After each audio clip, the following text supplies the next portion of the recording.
Hello and welcome to the Created to Write show. Today I have another international with me. Welcome to the show, Ruth. Hello, everyone. Hi, Michelle. So great to be here. And thank you for this opportunity, Michelle. Oh, you're so welcome. Can you introduce yourself and tell everybody where you're from? Yes, sure. I'm from sunny Singapore where the sun shines all year round and we are warm all year round. And I am an corporate professional turned author. I released my very first book in May 2020. And the funny fact I always share with my friends is that I used to fail English and Chinese in school. But by the grace of God, I managed to publish my very first book. And now I'm into my seventh book, which is a Chinese book by the grace of God. Yeah. That's So very happy amazing. to be here. Amazing. So far, tell us what's the most amazing moment of your writing career? Wow, there's a lot of amazing moments in my writing career. I would say my very first one was really exciting because I'm a corporate trainer. I'm a Gallup certified strengths coach, and that's what I do for my living. But when I had this desire to write, I was so insecure because first and foremost, I failed my English in school, and I wasn't sure if I should be writing and things like that. I'm very, very grateful for what my mentor shared with me. He said, Ruth, write the book for yourself. And if it works, then publish it for the world to see. So, my very first book, Clarity is Power, is about my personal journey in gaining personal clarity into what I want to do in life and how to stop comparing and step into my personal authority. So I wrote it for myself because I was within my own personal transition from a corporate professional to a trainer and also transitioning from Sydney, Australia back home to Singapore. So I Mm. wrote, but then when it comes to publishing it, COVID hit. That was a really tough season and I wasn't sure, as a trainer back then, my income was really dwindling. In fact, quite negligible, quite minimal. And I was wondering, oh Lord, I have this manuscript. How am I going to? I wanted to sign up for publishing school, writing school now that I feel like I'm ready to launch it, but I can't afford anything at that point of time. But what was most amazing was God just taught me every day what to do. So I launched the book without a writing, school, without a publishing school, and I was just following whatever I could. God led me to online or things like that, and the the surprising part was that on the day of launch, I couldn't believe my eyes. I became an international bestseller. I was so shocked. I was so shocked. Like, is there something wrong with my phone?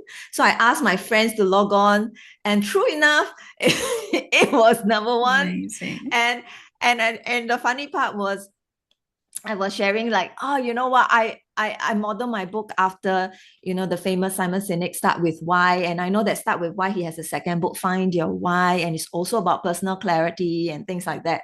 But the amazing part was it was standing next to the book that I had.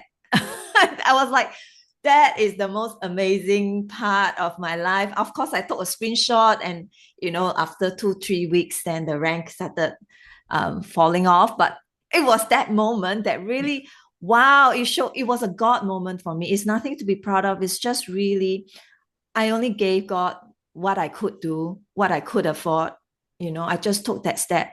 And God just gave me more, exceedingly abundantly more than I asked, think, or imagine. Yeah, to have the book published is good enough. But to see it Amazing. as a number one, that was such an encouragement for me. So really want to Yeah. thank God for it. Yeah. Yeah. That's just, yeah, that moment is just, it's a special moment. It is, Yeah. yes. Thank Yeah. God. Yeah. And there's always the highs and the lows. And so, what's a lie that you've had to fight off through your writing so far? Oh, I have many lies to fight off. I think first and foremost for my first book is about me failing my English. Mm. Uh, uh, that I really have to start asking myself, um, what has God deposited in my heart? And that really helped me to I kept saying that, and I went to meet mentors and coaches and said, I really would love to write, and it was my desire to write, but I'm really not sure. Um, yeah, but I really want to write, and I cannot shake this off, And I've been taking time off when I come home to Singapore to go to a little island on my own to start writing. And it was also then that I became very interested in the prophetic. And that was my year when I was turning 40. I remember I was turning 40, and I back then I was in a church in Australia called Hillsong. And back then the pastor was releasing his very first one of the book, There Is More. So I was um, queuing up to let him sign on the book, obviously. And he asked me, what's the more in your life? And I couldn't answer it. So I went back to God and I'm like, God, what is the more in my life? Of course, there's this desire I want to write, but like I failed my English. How can it be possible? And that was the year that I was turning 40. And that year I told myself, I will give myself the gift of trying anything that God puts in my heart, because I will never know if it is from Him or not. And I don't want to not move in and regret later. So actually, the first thing that I wanted to try was to learn about the prophetic. So I was just Googling on Facebook about prophetic, and I found one little small school in Sydney. I went there my own. I didn't know anybody there. And we were told to face each other and say, ask God for a picture and share with each other. You don't have to interpret, because if this is from God, the person would understand. So the person opposite me shared, Ruth, I have a picture. It's very amazing, but I don't really know what it means, but I'll just share with you. I saw you sitting in front of an easel as if you're painting, and you're painting a new painting. It's very beautiful, it's very colorful. But the strangest thing is, this painting has a lot of words. I don't really know what it means, but yeah, that was when I'm like, oh Lord, thank you, thank you, thank you, thank you. Thank you so much. That was my confirmation. And I just sat on that. Of course, the lie comes back. Oh, Ruth, look at your English, blah, blah, blah. The lie comes back, and the whole journey was, writing is not today you do it, you finish it tomorrow. It can be a journey of few months. It took me 2 years to write my first manuscript. So I had to entertain that lie that keep resurfacing every moment when I try writing. Thankfully, my mentor said, just write it for yourself. Put the pressure off. Don't think about publishing. Don't whatever.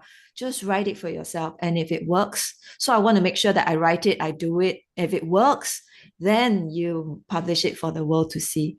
So that was one major lie that I had to overcome. And I still wasn't fully convinced, Michelle.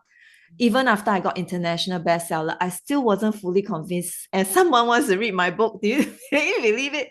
I still wasn't convinced that what's the purpose of me writing the book, even though by the grace of God, my book then is another story, is then was made was actually accepted in the physical bookstore in Singapore and Malaysia. One of them were Kinokuniya, quite a well-known bookstore. They were accepted in the bookstores. They were, by the grace of God, God opened so many doors for me. But I still had this question. It was when I came back to Singapore, when I had a friend who bought 100 books to support me, which was, I'm very grateful for that. And then he started giving out the books to people, and people would flip the book and get touched through the words that was in the book. And one of them, actually, she was so touched that he invited her to receive Christ, because I actually wrote a salvation prayer in there. Wow. And when that moment when she received Christ, I cried. I just knew, all my effort of overcoming this one lie is worth it. Absolutely. When we write, sometimes we want fame, or we want to be acknowledged, obviously. We want more people to read it. But I think God gave me a stronger purpose, like one life was touched, and that's enough, because I came for one life, for you. You must understand that. And that was when I realized that, okay, so, the cost of overcoming, I mean, the purpose of overcoming the lie became very evident for me. Of course, Mm. there are other lies in different seasons of all my journey on my 7 books, but that was one that reminded me that, when we overcome our personal lies, when we step into our destiny, it can be a ripple effect. Mm. So no, look not at this lie, look what would happen after we overcome that lie. I hope that encourages the listeners. Amazing. Absolutely. And along with the lies, there's often some low moments. So, what's been the hardest season of your writing so far? Yeah, so I've written 7 books, just to share with you, Hmm. 7 books. The first few books came out really in a flow, and then I transitioned to writing um, Christian books about my faith. I received confirmation book after book. It was not say stressful, it was stretchy because I had to do everything from writing to publishing on my own. It was stretching, but I felt that strength and I felt that win. What happened was, in my attempt to, that was the first 4 books were okay. Then was about to write my 5th book then. And that was at that time I came back to Singapore. I was looking after my late father. He wasn't well. And because I came back to Singapore, I was a freelance trainer. And a coach. I spent most of my time at home with him, bringing him to the doctors. And by the grace of God, he came to know the Lord. But he had Parkinson's disease. So he became weaker and he couldn't really walk. And he's the man of the house who always provide, who even walks to neighborhood grocery store to buy things for us. And then now he can't, and I saw his dignity really fading. So he came to know the Lord. So I was asking God, like, how do I restore my father's dignity? How do I acknowledge that he is still father of the house? And I was praying about it because I really didn't have an answer. And I felt that God led me to the scene about Mark 7 when this woman approached Jesus. She's a Syrophoenician woman in Mark chapter 7. He told Jesus, Jesus, my daughter is not well. My daughter is not well. Can you heal her? Jesus first ignored her, but she was persistent. And she said, even the crumbs under your table will heal. And Jesus said, Lo, great is your faith. Your prayer is answered. Go your way. Your daughter is healed. Then it came dawn upon me that there is authority as a parent coming on behalf of the daughter, right? The mother came on behalf of the daughter, and she said, even the crumbs under your table here.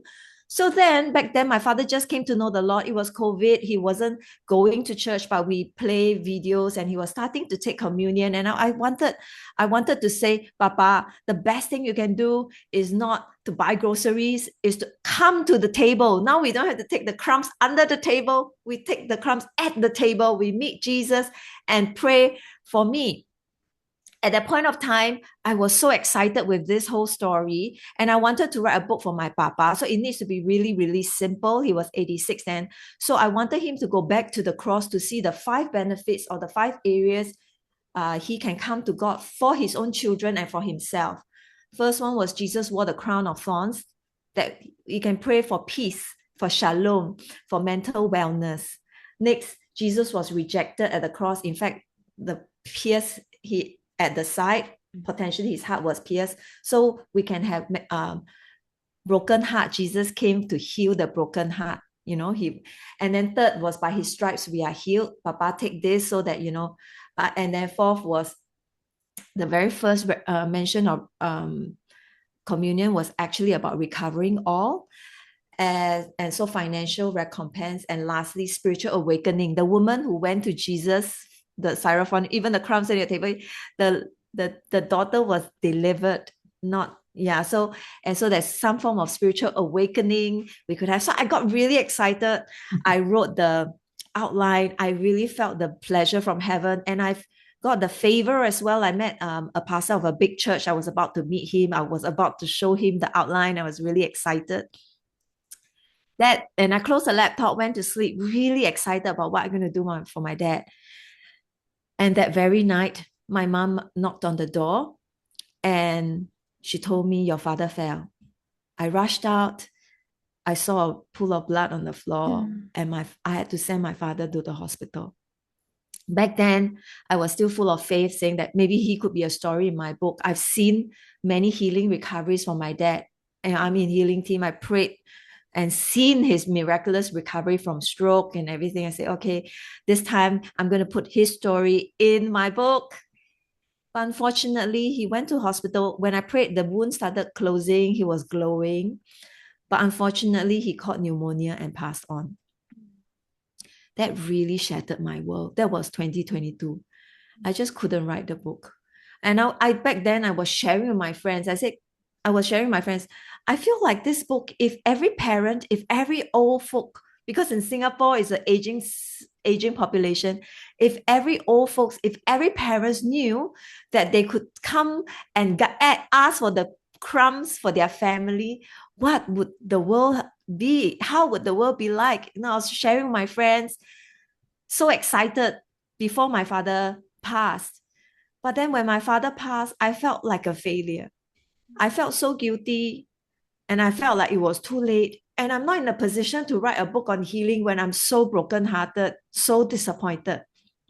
And that was a very tough season in my life. Many times, I tried to put this book away, but it kind of stirred up in me that, Ruth, write it when you're healed. Let me write it in your heart first. So this whole journey, I think God had to write in my heart first, healing from disappointments, because I think this book would not be complete if there wasn't a chapter on disappointments. There's a lot of mysteries in life we do not understand. And God brought me through a journey of healing. And sometimes the healing is not about having answers, it's really about having His presence.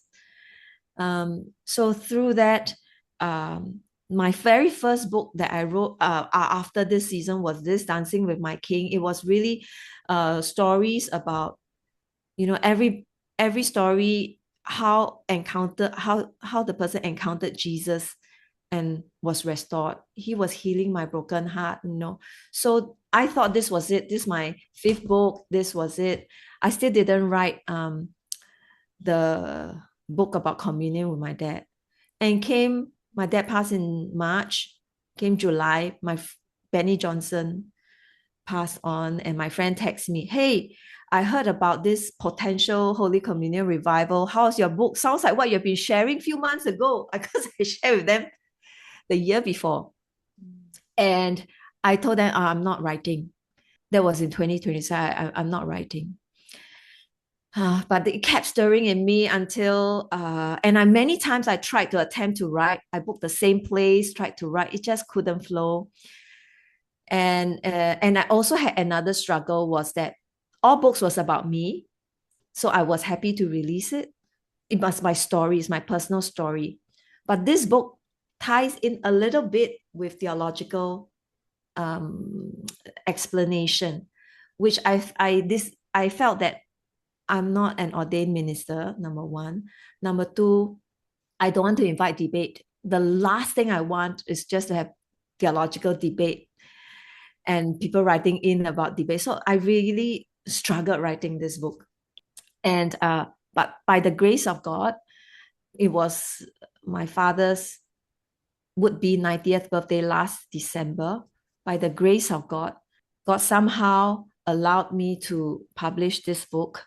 It was a very rushed project because I'm a corporate trainer. I actually have a lot of trainings last year. So I did not market this book at all. And I just wanted the book in my hand on his birthday on 10th of December. And I actually printed it outside of Singapore. So I actually had to travel all the way there to collect the book. I did not market the book. I didn't tell anyone about the book. No one on Facebook knew about this book until the day before. Then I was traveling to collect my book. And I was, I didn't tell anyone. I better go and post this and tell people that I'm writing this book, because it was just, I want to hold the book in my hand on my father's 90th birthday. And I collected the book, came back, what was interesting was that I went to a Christmas party. I don't know anyone, but I had two books in my bag, and then one girl on my left bought one book, one girl on my right bought one, because that day was literally my father's birthday. It was also a Christmas party. So they asked me, so I shared with them. And I was like, thank God, Lord, I sold two books for to strangers, praise the Lord. That was I thought that was it. The next day, this girl came and bought 20 books. And the following day, the other girl came and bought 7 books. Then I had another order. I don't print a lot. I print maybe 100. And then the books were sold out in 3 days. That was a shocking thing for me, because I literally, I'm just so grateful to have the book in my hand. And then that was when I realized, oh God, what are you doing? Because he's bringing me to a different season, not focusing on Amazon now. Now it's physical. And then suddenly, the pastor who brought my father to Christ came to me and said, I want to support you to translate the book. I was like, oh, I mean, it makes sense. My father reads Chinese, but my Chinese is terrible. He says, can you, why don't we pay for a professional translation? I said, I don't have the budget because I just did this, and I'm not sure if I'm going to pay for the book. I don't even know how to sell. Who do I sell to? I'm not in connection with all these. But he says that he will look for sponsorship. And I just, sometimes the toughest thing is to not see the end, but just step across every open door that God opens. So I said, okay, I take it as a sign. I step across. And by the grace of God, God sent me help. And I was like, okay, if I really need to release that Chinese book, then I need to have a Chinese church to sell or to launch the book. But I'm not connected with Chinese church in Singapore. And finally, there was one church in Malaysia that I was in contact with. And I just asked them, would it be okay if I were to launch that Chinese book there? They say yes. And that was another sign. And because I now do training, I actually train on every Saturday. So I can't really leave Singapore, except for just a few weeks ago in March, where I had, it's a Malaysian holiday. And that's when I thought, okay, I can go there during the Malaysian holiday. She says there'll be less people. I say it's okay. I'm just grateful I can go that weekend. And after I finalized everything, do you know what, Michelle? That very weekend, that very Sunday that I preached and launched the book was the day my father transitioned to heaven. Wow. I didn't plan for it. I didn't plan for it. And I just realized that this was birth on 10th of December, his would-be 90th birthday. This was Mm. birth on the day that he went back to the father's arms. And I just felt like this is so significant that from the day we are born till the day we go home, it's all under the power of the cross. Amazing. And that really, really, really encouraged me. Like little things like that encourages me. Like, sometimes the road ahead seems really, really tough, but God will always encourage us, reminding us as we take that step of faith that when we move forward, He will release His encouragement somehow. And and that was really an encouragement for me, Mm. that to remind myself it's not about the book, it's about what am I writing in my life from the day that I'm born till the day that I go to heaven, that let it be under this power of the cross. And that reminds me to move forward, to not discount the dreams that He has placed in my heart. Of course, we want to seek counsel, we want to seek support, and I'm very grateful to what my mentor shared with me, and that has given me courage and boldness every time. He says, whenever God opens a door, you just step through.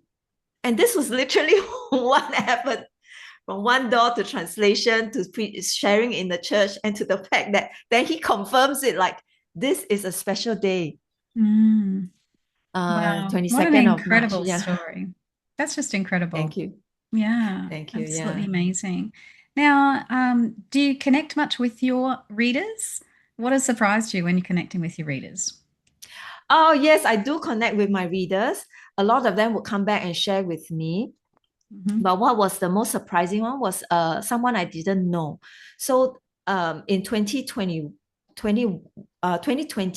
when I first launched this book, I had a reader, I had a lady that texted me over Facebook. I actually do not know who she is. She just said, "Thank you for the book. It really touched me. It really I share a lot of tears because I hear a story in the marketplace from an Asian perspective. Thank you so much." I didn't think much about it. 2 years later, she approached me again and she said, "Ruth, I have been promoted. I have left my company. I've been promoted. I want to meet up with you. I want to share with you." So I met up with her and she really surprised me. So she shared with me her story, how she read this book and how her life has changed about really focusing on how God has wired us on our talents.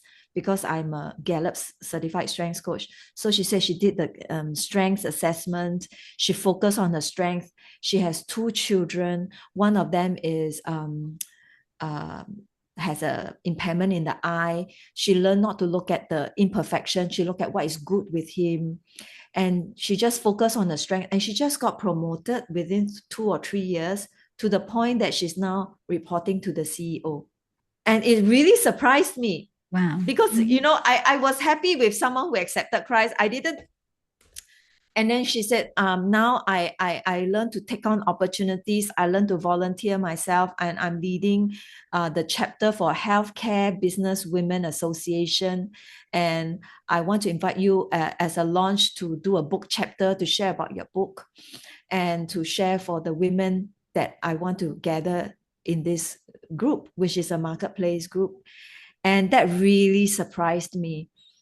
And that really reminds me that as well, to trust that our assignment is to write the book. How God wants to breathe the words to the people and for them to journey on. Sometimes I'm grateful she came back to me. I'm sure not everybody came back to me, but I really want to believe that, what we need to do is to just pen down God's word and trust that God will lead the right people to move on and to really uh, walk with him in this whole journey. So I'm very grateful to be able to have an impact with her, to see her growth. Most importantly, then we went for the book club in a nice hotel with all the healthcare women, like we shared. And it was my first time seeing, actually, it was a marketplace event. Not everybody were Christians, but it felt like a beautiful connect group where people were in tears, people were touched, and women were impacted. And one thing led to the other, and then that one of them invited me to her company to do a strengths workshop. So then I realized it's really about sowing and reaping. We just sow and trust in God's season that's going to reap a reward back to us. So that really surprised me. Yeah. Awesome. Awesome. It's been absolutely wonderful having you on the show today. Thank you for joining me. And if you're still watching, please hit that like and subscribe button because it helps with the algorithms, as you know. And what's some last words of wisdom you would like to leave people who are still just hanging on to not writing? They want to write, but they're not sure where to start. What's some words of wisdom you have for them? My encouragement is, I would say the same words that my mentor has shared, write the book for yourself. And if it works, then publish it for the world to see. Take that pressure off. Take the writing as a journey, brothers and sisters in Christ, that He's not going to leave you alone. He's going to help you as you write. And for me, writing has been a season of discovery. Writing has been a season of healing, and writing has been a season of fun. I was writing some of my books when I was writing, and I was just sharing with God, and I get really great ideas, and we're like, "High five, Lord Jesus! Let's continue." Don't miss out the time, the beautiful season that He is inviting you to, because he who placed a seed in you to write is not going to leave you alone. Our God will guide us along the way to write. Of course, get a coach if you need someone to bounce off ideas. But what's most important is treasure that time. That when you write, know that you are not alone and you are invited to partner with him to birth this to life. I hope this Love that. encourages you. That's very encouraging. Thank you so much for joining me today, Ruth. It's been absolutely lovely having you here. Thank you. It's my pleasure as well. Yeah. And remember, everybody, you were created to create, and perhaps you were created to write.